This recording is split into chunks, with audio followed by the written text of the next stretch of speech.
अंजू अपने पति राजीव और बच्चों के साथ बहुत खुश थी। उनके 2 बच्चे हैं, एक लड़की और एक लड़का। बड़ा लड़का अभी 12 साल का है, लड़की छोटी है 8 साल की। एक मिडिल क्लास परिवार है। अंजू के पति राजीव का कपड़े का एक छोटा सा कारोबार है, जिससे उनका घर और दोनों बच्चों की पढ़ाई अच्छे से हो जाती है। राजीव अपने बच्चों और पत्नी को बहुत प्यार करता है। अंजू अपनी छोटी सी दुनिया में खुश थी, लेकिन फिर उस एक दिन से सब कुछ बदलने लगता है। एक दिन राजीव जब घर आया तब उसका मूड कुछ ठीक नहीं था। उसके बच्चे वहीं बैठे पढ़ाई कर रहे थे। बातों बातों में उनमें बहस हो गई और वो झगड़ा करने लगे। राजीव वहीं बैठा था और अपने ही ख्यालों में खोया था। उनको झगड़ा देख राजीव का गुस्सा आ गया और उसने उठकर अपने बच्चों को एक एक तमाचा लगा दिया। अंजू किचन में से आई। बच्चों और अंजू के लिए यह बात बड़ी ही आश्चर्य की थी, क्योंकि राजीव ने आज से पहले कभी अपने बच्चों को मारना तो दूर की बात, जोर से डांटा भी नहीं था। हमेशा उन्हें प्यार से समझाया था, लेकिन आज उसे क्या हो गया था। अंजू ने राजीव से बात की, क्या हुआ, आपको कुछ बात है क्या? लेकिन वो गुस्से में कुछ नहीं बोलकर वहां से चला गया। अंजू को पता चल गया था कि जरूर कोई बड़ी बात है जो राजीव को परेशान कर रही है। कुछ दिन राजीव का स्वभाव ऐसा ही रहा। इस दौरान राजीव अपनी चीज़ों को लेकर भी कुछ ज़्यादा ही पर्सनल हो गया था। उसने अपना एक अलग लॉकर रख लिया था, जिसकी चाबी उसी के पास रहती थी। अंजू को यह पता था कि राजीव उसमें कुछ रखते हैं, लेकिन वो राजीव से इस बारे में बात नहीं कर रही थी। उसे लगा कि शायद वो इस बारे में पूछेगी तो कहीं वो बुरा नहीं मान जाए। ऐसे ही आजकल उनका मूड कुछ सही नहीं रहता है, इसलिए उसने इस बारे में बात ही नहीं निकाली।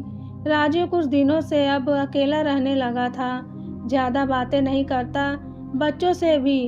अंजू को यह बात खटकने लगी। एक दिन जब राजीव अपने लॉकर में कुछ रख रहा था, तब अंजू वहां आ गई। अंजू के देख उसने झट से सबसे पहले लॉकर को बंद किया। अंजू ने पूछा, क्या हुआ? ऐसा क्या है जो आप छिपा रहे हैं? क्या हो गया है आपको? कुछ बात है तो बताइए। राजीव ने कहा, कुछ नहीं, कुछ होगा तो मैं तुम्हें बताऊंगा, ऐसा कुछ है ही नहीं। अंजू को अब चिंता सताने लगी कि उसने अपने पति का बदला रूप साफ दिखाई दे रहा था। घर में शांति न हो तो उसका असर सब पर पड़ता है। करीब 1 महीने तक उसके पति का यही रूप रहा, लेकिन 1 महीने बाद अचानक वो फिर से बदलने लगा। पहले की तरह ही अपने बच्चों से बात करने लगा, शांत और सरल पहले से भी ज़्यादा हो गया। अंजू खुश तो थी, लेकिन उसके मन में अभी शंका और संकोच तो बना ही हुआ था कि अपने पति के इस तरह के बदलाव से उसके मन में अभी तक दुविधा थी।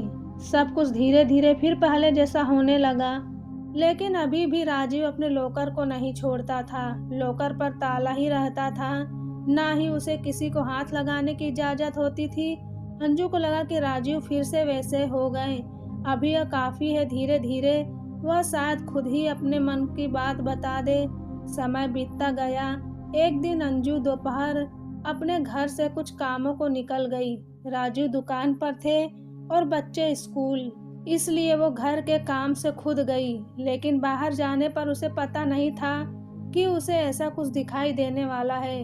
उसे वहां राजीव दिखाई दिया, वो भी एक बहुत ही खूबसूरत औरत के साथ, और राजीव उसे पैसे भी दे रहा था। उनको देखकर अंजू छिप गई ताकि वो दिखाई नहीं दे, लेकिन अब उसके मन में सवालों के भूचाल आ गए थे। तरह तरह के ख्याल आने लगे कि इस औरत की वजह से ही शायद उसके पति में बदलाव आया है। शाम जब राजीव घर आया तो अंजू ने पहले ही कुछ सोच रखा था। उसने राजू से पूछा, दिन कैसा गया, कहीं गए थे या दुकान पर ही थे? राजीव ने कहा, नहीं, दुकान पर ही था। कहाँ जाऊंगा? अंजू को पता था कि राजीव झूठ बोल रहा है, लेकिन क्यों और किस कारण से, यह उसे पता नहीं था। उस दिन से अंजू राजीव पर नजर रखने लगी। वो बीच बीच पर दुकान जाती थी और राजीव का फोन चेक करती थी, लेकिन अगले 1 महीने तक उसे कुछ नहीं मिला।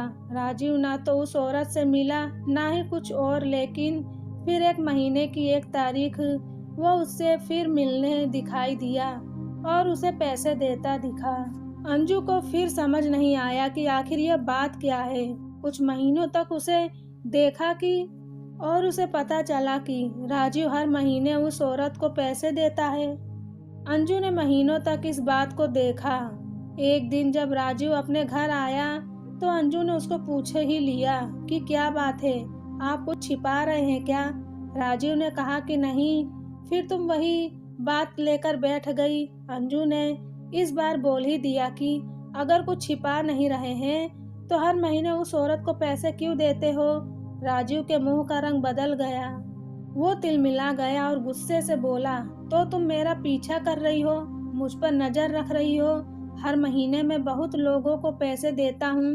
तुम क्या जानती हो दुकान के बारे में? अंजू ने कहा कि मैं जानती हूँ दुकान के बारे में, और यह भी जानती हूँ कि वो दुकान का काम नहीं था। राजीव ने कहा कि तुम्हें जो समझना है समझो, मुझे तुम्हें कोई सबूत देने की जरूरत नहीं है। वो बात वहाँ खत्म नहीं हुई। अंजू ने उसके बाद भी राजीव पर नजर रखी, लेकिन अब उसे वो उसके साथ फिर दिखाई नहीं दिए। अंजू ने सोचा कि शायद राजीव ने अब मिलने की जगह को बदल दिया होगा। राजीव का लोकर भी उसे अब खटकने लगा। उसे लगा कि हो न हो शायद इसी में वो राज है जो उस औरत और राजीव के बीच में है। जब राजीव नहीं था तब उसने कोशिश की उस लॉकर को खोलने की, लेकिन वो नहीं खुला। घर में बच्चों को देखकर अंजू चुप हो गई। उसने इस बात को घर में उठाना बंद किया। उसे लगा कि इसका उसके बच्चों पर बुरा असर पड़ेगा और वो नहीं चाहती थी कि ऐसा हो। समय बीतता गया। करीब 3 साल के बाद राजीव की तबीयत खराब हुई। सांस लेने में प्रॉब्लम हो रही थी। राजीव अपनी पत्नी के बिना बताए अस्पताल गया था और करीब 1 या 2 दिन बाद वापस आ गया। घर में किसी को इस बारे में उसने नहीं बताया। 2 दिन बाद जब वो घर आया तो अंजू उस पर टूट पड़ी। बोली कि क्या हाल बना रखा है, कहाँ थे, ऐसा क्या है जो आप इतने सालों से छिपा रहे हैं? आज मुझे आपके और इस लॉकर के बारे में जानना है। राजीव ने अब सच बताना सही समझा। उसने लॉकर खोला और उसमें से फाइल निकालकर अपनी पत्नी को दिखाना शुरू कर दिया। सब देखकर अंजू के पैरों तले जमीन निकल गई। उस फाइल में उसकी बीमारी और अस्पताल के पर्चे थे। राजीव ने बताया कि आज से ठीक 4 साल पहले उसे पता चला था कि उसे एक गंभीर बीमारी है और ज्यादा दिनों का मेहमान नहीं है। इस बात ने उसे तोड़ दिया था। उसे चिंता सताने लगी थी।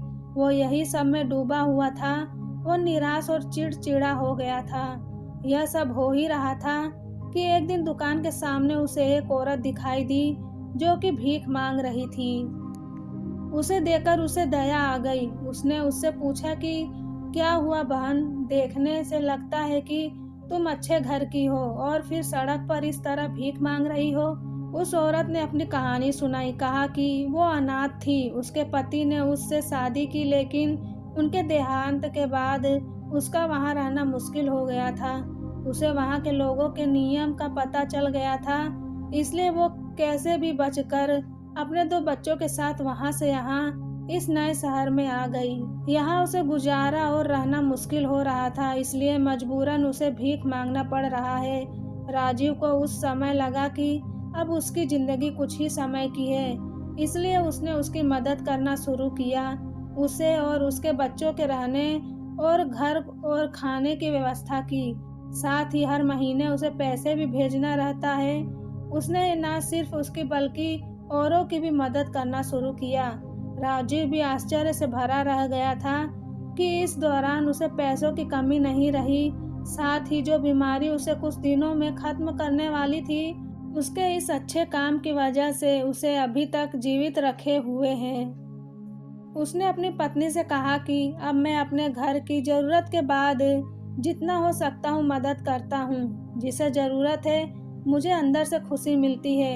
शायद यह उन लोगों की दुआ है जो अभी तक मुझे जीवित हूँ। अंजू यह सब सुनकर रोने लगी और उसने अपने पति से माफी मांगी।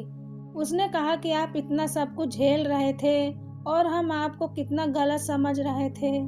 अंजू भी राजीव के इस काम में अब उसका साथ देने लगी। इस जिंदगी में कब क्या हो जाए हम कैसे कोई नहीं जानता। अगर हम किसी के काम में आ जाएं, किसी को जिंदगी जीने में मदद कर दे तो उससे बड़ी बात कुछ नहीं है। अच्छे कर्मों और नियत का फल हमेशा अच्छा होता है।